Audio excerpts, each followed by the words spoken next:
Good morning বন্ধুরা, সবাই কেমন আছো? আশা করছি ভালো আছো, আমিও ভালো আছি। তো চলো, কল্পনা ডেইলি ব্লগে তোমাদের স্বাগত। আজকে দিনটা আমি এখান থেকে শুরু করলাম। এই সোয়েটারগুলো সব দেওয়া গেছে, বৌদি বলেছিল তুলে নিতে, কিন্তু শুকায় তো নি। তাই দেখতে এলাম যে সোয়েটারগুলো শুকিয়েছে কিনা। আমি স্নান করিনি এখনো, দিদা বলছিল সুদা শরীরটা একটু খারাপ লাগছে, তো বলে একটু পরে স্নানে যাব। তো সেই জন্য আমি এদিক ওদিকের কাজগুলো আর কি দেখে নিচ্ছি যে সব ঠিকঠাক আছে কিনা দেখে নিই। এগুলো শুকালে তুলে নেবো। এই যা ছাদে এগুলো না তুললে আমিও তো দিতে পারবো না না পরে। তো চলো, এই হচ্ছে কথা। আর এই গাছটা মানে ছাদে এসছি যখন চোখে পড়লো, কালকেও অতটা খেয়াল করিনি। এই গাছটা দেখো অনেকগুলো ফুল ফুটেছে, মানে ফুল মানে কুড়ি টাইপের। তো এটা কি ফুল গাছ কেউ বলতে পারবে? আমি ঠিক জানি না, কোনো গন্ধ নেই। কি ফুল গাছ তোমরা কি কেউ চেনো? দেখো, আমি কিন্তু চিনি না, সত্যি চিনি না। তো মানে অনেক রকম গাছ আছে, অনেকেই চেনে না, আমি সত্যি চিনি না এই গাছগুলো। তো এই ফুলগুলো দেখতে দূর থেকে খুব সুন্দর লাগছে। এর থেকে বেশি ফোটে না, ঠিক আছে? এর থেকে বেশি ফোটে না, এরকমই জাস্ট। তো চলো, আর লেবু গাছের কি খবর চলো দেখে আসি। এই যে লেবু গাছের খবর হলো, এই যে ফুল ফুটেছে, ঝরে যাচ্ছে। পুরো গাছটাই ফুল ফুটে সাদা হয়ে গেছে পুরো, আর পুরো নিচে ঝরে গেছে শিউলি ফুলের মতো। তো যাই হোক, দেখা যাক কবে ফোটে। গোলাপ গাছটা একটাও গোলাপ এলো না কেন বুঝতে পারলাম না। এবারে শীতেও এলো না। এটা মনে হয় শীতের গোলাপ না, এটা মনে হয় 12 মাসে গরমের সময় আসে, কি জানি, দেখা যাক। তো চলো বন্ধুরা, ওপরে টাইম নষ্ট করে লাভ নেই। এই সোয়েটার টোয়েটারগুলো একদমই শুকায়নি, পরে তুলবো। নাকি তুলে দিয়ে যাবো বুঝতে পারছি না, রোদ পেলে আবার রং চটে যাবে। থাক, আমি এসেই তুলবো। চলো যাই নিচে, এসে পরে কাজ করবো এগুলো। তো বন্ধুরা, স্নান টান করে ছাদে এসেছি, কাপড় জামা সব মেলা হয়ে গেছে। এদিকে খানিটা তুলে নিয়েছি, আবার খানিটা দিয়েছি। তো রোদ তো তেমন নেই বলে পুরো ছাদটাই আর কি ভর্তি।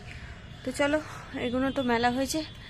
স্নান করলাম, এখন 10টা 15-20 হবে হয়তো। আজ দেরি করে স্নান করলো দিদা, সেই জন্যই। তো চলো, এদিকের কাজগুলো হয়ে গেছে। আর এই দেখো ওপরে দুজন বসে দেখছি। তো চলো নিচে যাই, গিয়ে ব্রেকফাস্টটা করি। দিদাকে দিয়ে এসছি, আমি কি খাই দেখি। তো চলো নিচে যাচ্ছি। তো বন্ধুরা, রান্নাঘরে চলে এসেছি। কাজকর্ম প্রায় হয়েছিল, কিছুটা করে গেছিলাম জানে, অনেক দেরি হয়েছিল বলে। আর এখন ব্রেকফাস্ট করব। কি ব্রেকফাস্ট করবো এতক্ষণ ভাবছিলাম, তো বুঝতে পারছিলাম না কি খাবো। তো বৌদি বলে গেছিলো, এই যে এটা দেখো, এটা হচ্ছে মনজিন্সের তোমার বান স্যান্ডউইচ বা কিছু একটা বলে। তো এটা চিকেন বান যেটাকে বলে, যে বান রুটির মধ্যে চিকেন দিয়ে। দুটো ছিল, একটা তাতাই খেয়েছে আর একটা আমাকে খেতে বলেছে। তো আমি এটা গরম করে নিয়েছি, এটাই খাবো। আর ঘরে স্যালাড কাটা ছিল, তো আমি ভাবলাম স্যালাডটা দেখে আমার খুব খেতে ইচ্ছে করলো, তো আমি একটু স্যালাড নিয়ে নিয়েছি। তো চলো খেয়ে নিই, তারপরে আসছি। তোমরাও খাওয়া দাওয়া করে নাও, পরে দেখা হচ্ছে। তো এই জামাটা একটু সেলাই করবো করে, এটা কুর্তি। আর এটা এরকম হচ্ছে কেন বলো তো, বুঝতে পারছি না। না না, একটু কালো কালো মতন লাগছে। বলো বলো। হ্যাঁ ছিলাম তো, তো চা খাই। কাকা, তো চলো চাটা খেয়ে চাটা খেয়ে নিই, জামাটা একটু সেলাই করে নিই, নিয়ে পরে আসছি। দিদার খিদেও পেয়ে গেছে, তাই খেতে দেবো। আমার দিকে তাকিয়ে থাকার কিছু নেই, দেখো তাকানো আছে, দেখতে পাচ্ছি না আমি তোমাকে। তো চলো পরে আসছি। তো বন্ধুরা, এখন আমি রান্নাঘরে অনেকক্ষণই এসেছি। দিদার খাওয়া তো অনেকক্ষণ আগেই হয়ে গেছে, এখন বাজে 2:15।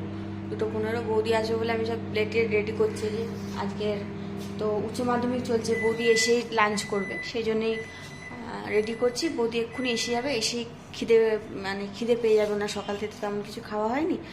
তো চলো আমি গুছিয়ে নিই সব, তারপরে বাদবাকি গ্যাস ট্যাস মোছা সব পরিষ্কার টরিষ্কার সব পরে করবো। আর তোমাদের কার কার লাঞ্চ হয়ে গেছে জানি না, সবাই মিলে লাঞ্চ করে না, কেন 2:30 বাজতে যায়, বেশি বেলা করে তো অসুবিধা। আর আমার একটু দেরি হবে, কেননা এখন বৌদি আসবে, দাদাকে খেতে দেবো, দাদা ভাইয়ের খাবার গুছাবো, আমাদের খাবার গুছাবো, তারপরে খাবো। মিনিমাম আমার 3টে সাড়ে 3টে তো হবেই। তো চলো এগুলো করে নিই, বাদ বাকি সব কাজগুলো করে গরম টরম করে গুছিয়ে গাছিয়ে নিয়ে তো আবার আমাদের দেখা হচ্ছে বিকেলবেলা, কেন এখন আর হবে না। তো চলো পরে আসছি, বিকেলে দেখা হচ্ছে। তো বন্ধুরা আমি বাড়ি চলে এসেছি। বাড়ি এসে এখন দেখো আমি কি করব বুঝতে পারছি না। সারা বিছানা ছড়িয়েছি, গুছাতে হবে, সবই গুছাতে হবে। এটা ঢাকা দিয়ে গেছিলাম এই কারণে যাতে ধুলো না পড়ে। তো কালকে এগুলো সব বের করেছিলাম, বাস গোছানো হয়নি, জাস্ট ভালো করে সব গোছাতে হবে। কোথায় কি নেব না কিছুই বুঝতে পারছি না। তো অনেক কিছুই নিয়েছি, কিন্তু সেগুলো সব বাতিল দেবো, কোনটা কি নেবো না নেবো দেখি, আশাকে ডাকি, তারপরে এগুলো গুছাই। তো চলো এগুলো গুছিয়ে নিই, তারপরে আসছি, পরে দেখা হচ্ছে, ঠিক আছে? তো বন্ধুরা আমার ব্যাগ গুছানো ডান। ব্যাগটা সব তোমাদের দেখাতে পারলাম না, কেন গুছাতে গুছাতে ভুলেই গেছি তোমাদের দেখানোর কথা। তো যাই হোক, যা নিয়েছি তো পরবো, দেখতেই পাবে। তো চলো এটা এখানে রেখে দিয়েছি আপাতত। আর এখন আপাতত এটা বাইরেই থাক, এটা পরে যাব, যাওয়ার প্ল্যান আছে, এটা পরে যাব। এই হ্যান্ডব্যাগটা নিয়ে নিয়েছি। তো আমরা পরশুদিন বেরোবো, আজকে যেহেতু প্যাকিং করে নিলাম, কারণ ডিউটিতে থাকি তো অতটা তোমার সময় হবে না, সুযোগ হবে না, সেই জন্যে। তো বন্ধুরা আশার বাড়িতে এসেছি, আশা একটু শুয়ে আছে, শুয়ে শুয়ে ফাইটারা মারলো। তো আমি নেল পালিশ পরছিলাম, তো এই নেল পালিশটা পরেছি, আশার পছন্দ হচ্ছে না একটু, কেননা আশা বলছে যে এই নেল পালিশটা নাকি ভালো লাগছে না। হ্যাঁ, তো এটাই পরলাম, এটাই ছিল আমার কাছে, আর অন্য কোনো কালার নেই আপাতত, এটাই ভালো লাগছে আমার। মানে ভালো লাগুক আর লাগুক, নেল পালিশ পরা নিয়ে কথা, ভালো কালারটা। তো চলো পরছি, পরে শেষ করি, তারপরে দেখি, পরে আসছি। বন্ধুরা আমরা খেতে বসছি, আশা ভাত বাড়ছে ওর বরের জন্যে, কর্তার জন্যে। আর এখানে দেখো আমাদের ডিম ভাজা হয়েছে, আর আমার অনেক কিছুই যদিও আছে, কিন্তু সবই মনে হলো শুকনো। ডিম ভাজা দেখে আমারও একটা ডিম ভাজা খেতে ইচ্ছে করলো। তাই এটা চিকেন ছিল কালকে, আমারটা ছিল রাত্রিরে এনেছিল, তো অনেক রাত্রিরে, তো সেটা আমি ছিলাম না বলে বৌদি যা পুরো সর্বনাশ করে দিলাম। এটা কি পরোটা? রুমাল রুটি, রুমাল রুটি বলে পরোটা। খোলো তো নীল পাশটা পুরো নষ্ট হয়ে গেল, এতটা অনেকক্ষণ পড়েছি এখনো শুকায়নি কেন? তো যাই হোক, আমার নেল পালিশটা পুরো নষ্ট হয়ে গেল, এটা আবার পড়তে হবে মুছে। আর এই যে রুমালি রুটি, আশা রুমাল রুটি খা। তো আশা রোল খুলছে, দেখো, খোল রোল রোল রোল রুটি রোল রুটি রোল। তো চল আমরা খেয়ে নি। তুই কিছু বলবি?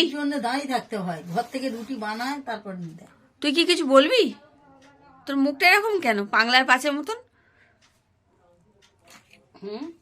ওর এখন মনে হয় মুডটা খারাপ হয়ে গেছে, ঘুম পেয়েছে। ঠিক আছে চলো পরে কথা বলছি। তো বন্ধুরা সবকিছুই হয়ে গেছে, খাওয়া দাওয়া, গোছানো গাছানো।